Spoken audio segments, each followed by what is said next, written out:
Let me be direct with you. You have the perfect campaign structure, the cleanest audience, the most optimized bidding strategy on the entire platform. And if your creative is weak, none of it matters. Not a little, not somewhat, none of it. Creative is the single biggest lever in your entire Meta Ads account. It always has been, but in 2006, with broad targeting removing the audience differentiation that used to separate good accounts from bad ones, creative is the only real competitive advantage left. And it's not even close. Here's what I see constantly when I look at DTC ad accounts, Meta ad accounts. Brands running the same 3 ad types that have been running for 2 years.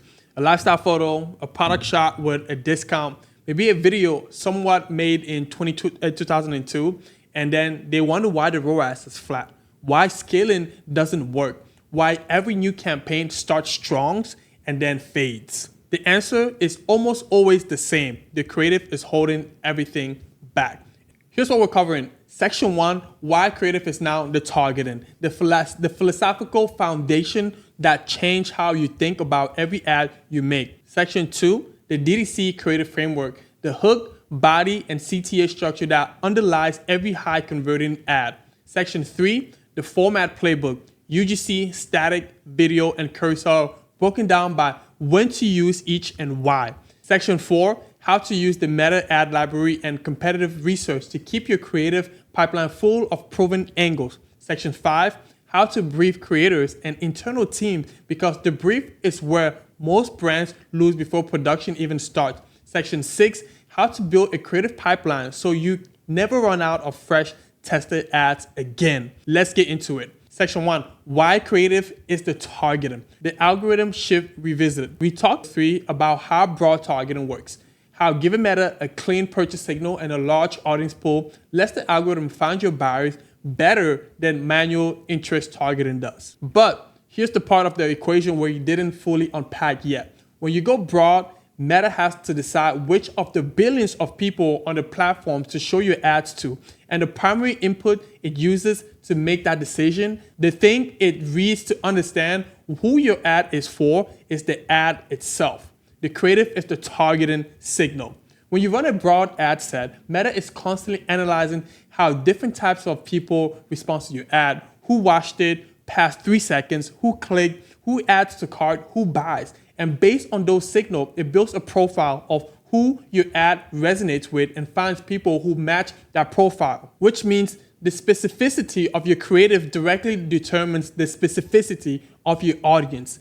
If vague generic ad attracts a vague generic audience or no audience at all because it doesn't trigger enough positive signal for Meta to know who to show it to. A specific resonant ad that speaks directly to a real problem or desire acts like a magnet, pulling in exactly the people who relate to that message. How creative self-selects your audience? Let me make this even more concrete. Imagine you sell a posture correcting back brace. You could run a generic ad and say, high quality back support available in 3 sizes, free shipping. The ad could theoretically be for anyone, which means Meta has very little signal to work with. It might show it to people who have no back pain at all, people who would never buy back support product, people who are entirely wrong for your offer. Now, imagine instead you run an ad that opens with, if you spend more than 6 hours a day at a desk and wake up with a stiff neck every morning, this is for you.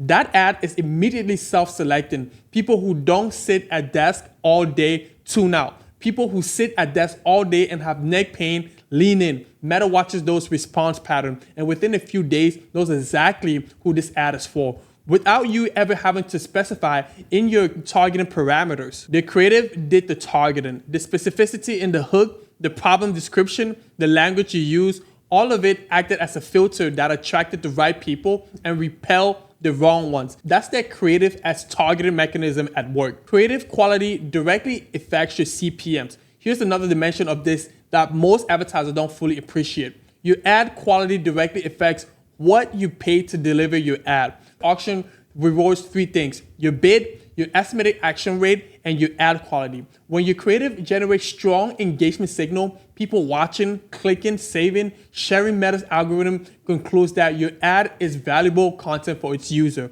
And it rewards that by giving you ad by giving your ad broader and cheaper distribution. On the flip side, when your creative generates weak signals, low watch time, poor click-through rate, negative feedback like hide this ad, Meta penalize you with high CPMs. You're paying more to reach fewer people with less relevant content. This means creative quality is not just a conversion rate problem, it's a cost problem. The best creative in your account don't just convert better, they cost less to deliver. There's a compounding advantage. Every dollar you spend on winning creative goes further than the same dollar spent on a mediocre one. Now, what creative actually means in 2026. I want to clear up a misconception that costs DTC brands a lot of money. Creative quality in 2006 is not about production value. A shaky phone film UGC video of a real customer talking about your product would almost always outperform a beautiful produced agency shot brand film, not because good production is bad, but because authenticity and reliability are far more powerful signal than visual polish. People on social media are trained to skip polished ad. They're not trained to skip content that looks like something a real person made. Creative quality means relevance. It means resonance. It means you're saying the right thing to the right person in a way that makes them feel understood. This is a strategic ad copywriting challenge, not a production challenge. And that's why a single sentence in your hook, a hook that nails the exact pain point your customer feels, can outperform a $30,000 video shot. The compounding advantage of a creative system. One last point before we get into the framework. Most DTC brands treat creative as an event.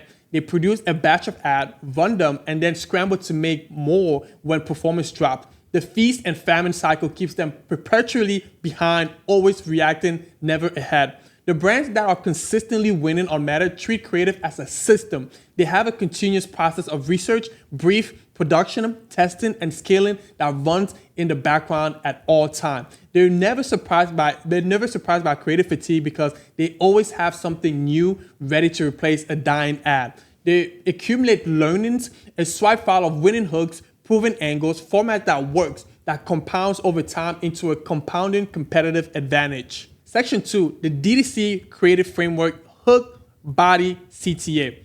The anatomy of every high converting ad, every effective direct-to-consumer ad, regardless of format, length, or platform, is built on the same three-part structure: hook, body, CTA. It doesn't matter if you're running a 6-second video or long-form testimonial. It doesn't matter if it's a static image or a carousel. The structure is always the same. The execution changes. The structure doesn't. Let's go through each element in depth. The hook. Your only job is to stop the scroll. The hook is everything. I cannot overstate this. If your hook doesn't work, the rest of the ad doesn't exist. Nobody sees it. Nobody reads your body copy. Nobody gets your offer. The hook is the door. And if it's closed, nothing inside matters. On Meta, you have between 1 and 3 seconds to stop someone from scrolling past your ad. That's not a figure of speech. Eyes tracking studies consistently show that the average person makes a decision to keep watching or scroll within the first 1 to 2 seconds. You have one heartbeat to earn attention. That's it. So what makes a hook work? 3 things. Specificity. It speaks to a specific person with a specific situation. Not everyone in general. Tension. It creates a gap between where the viewer is and where they want to be, or between what they know and what they're about to learn. And relevance. It immediately signals to the right person that this is for them. There are 4 hook archetypes that works consistently for DTC brand. Let me walk you through each one.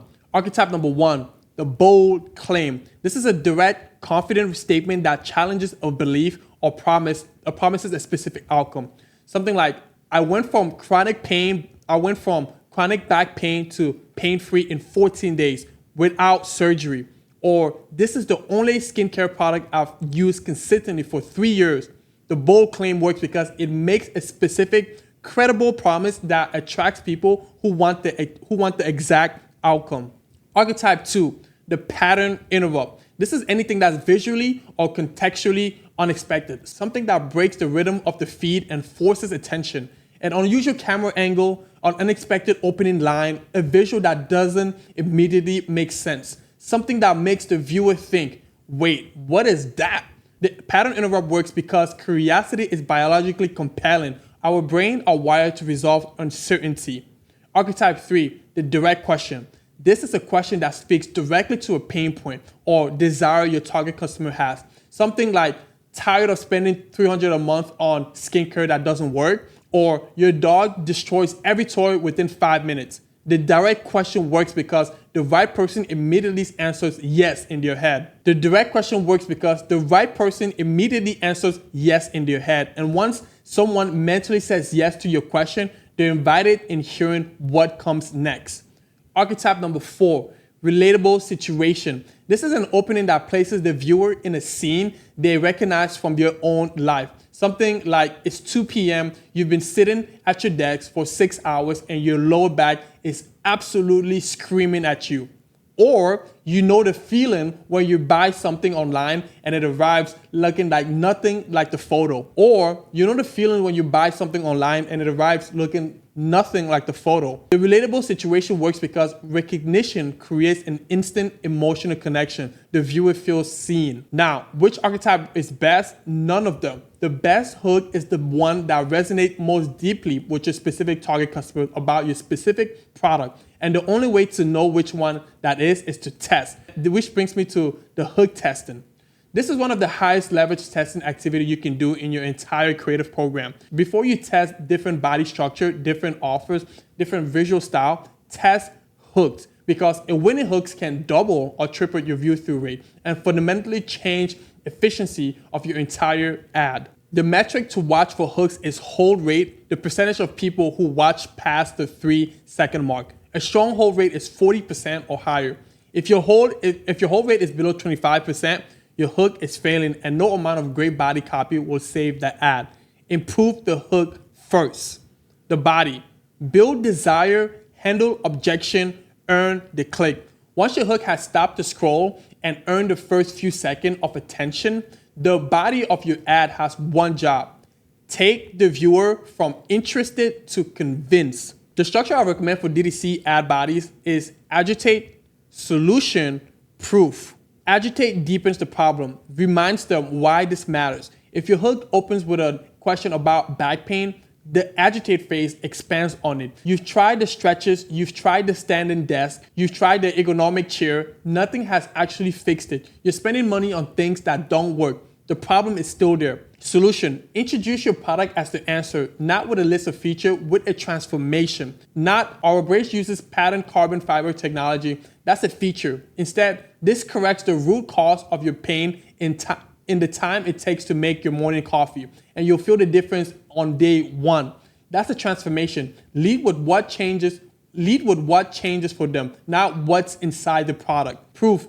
Give them a reason to believe it. This is where social proof comes in. Real customer results, specific numbers, before and after review quotes. The more specific the proof, the more credible it is. Thousands of happy customers is weak. Over 12,000 5-star reviews from people with chronic lower back pain is strong. Specificity signals truth. How long should your body be? It depends on your product and your funnel stage. For cold audience, short is usually better. You're earning attention, not closing a sale. For warm and hot audience, longer body copy can work well because these people are actively considering and want more information before they commit. The rule of thumb, your body should be exactly as long as it needs to be to get the viewer to your CTA, not one sentence longer. One more thing on body copy. In video ads especially, you need to think about pacing and pattern breaks with the body. Attention is not linear. It drifts every 5 to 7 seconds. In a video, you need something that re-engages the viewer, a new signal, a text overlay, a change in the speaker's energy or pace, a cut. These micro hooks within the body are what separate a 15-second average watch time from a 35-second average watch time. And the difference matters enormously for your delivery efficiency and conversion rate. The CTA closes with clarity. The CTA is where most DTC brands get lazy and it costs them. The most common DTC CTA are shop now, learn more, get yours. These are fine. They're not wrong, but they're genetic, and genetic CTAs produce genetic results. A strong CTA does 3 things. It tells the viewer exactly what to do. It connects the action to a specific benefit, and it creates some level of urgency and specificity that makes doing now feel better than doing it later. Instead of shop now, try get your first order 20% off today only. Instead of learn more, try see why 12,000 people switch. Instead of get yours, try get it free for 30 days, no risk. Your CTA should also match your funnel stage. Cold audience need a soft CTA. See how it works or watch the transformation because they're not ready to buy yet. Hot audience who abandoned their cart needs a direct, urgent CTA. Complete your order, only 3 left in stock. And your CTA needs to match your landing page. If your CTA says get 20% off, but your landing page doesn't match the discount, you've created a broken experience and you'll see your conversion rate tank at checkout. The message match between the ad, CTA, and landing page headline is one of the most commonly overlooked conversion rate level in DTC. Section 3, ad formats that converts, the DTC playbook. UGC, the format that changed DTC advertising. Let's start with the format that has had the single biggest impact on DTC advertising performance over the last 3 years. User-generated content, or UGC, or more accurately, UGC-style content. Here's why UGC works so consistently for DTC brand. Social media users have developed an extremely sophisticated filter for advertising. They can identify a polished brand ad within milliseconds, and their thumb is already moving to scroll past it before they've even consciously processed what it was. But content that looks like it was made by a real person, shot on a phone, slightly imperfect, first person and conversational, bypasses that filter. It looks like organic content from their feed. Their thumb slows down. That's the authenticity signal. And it's the reason a creative filmed themselves on an iPhone on their bathroom talking about a product can outperform a 50,000 brand shot. Not because the production quality is bad, but because in a feed full of polished content, genuine imperfection stands out. Now, there's an important distinction between real UGC and UGC style content. Real UGC is content your customer create organically.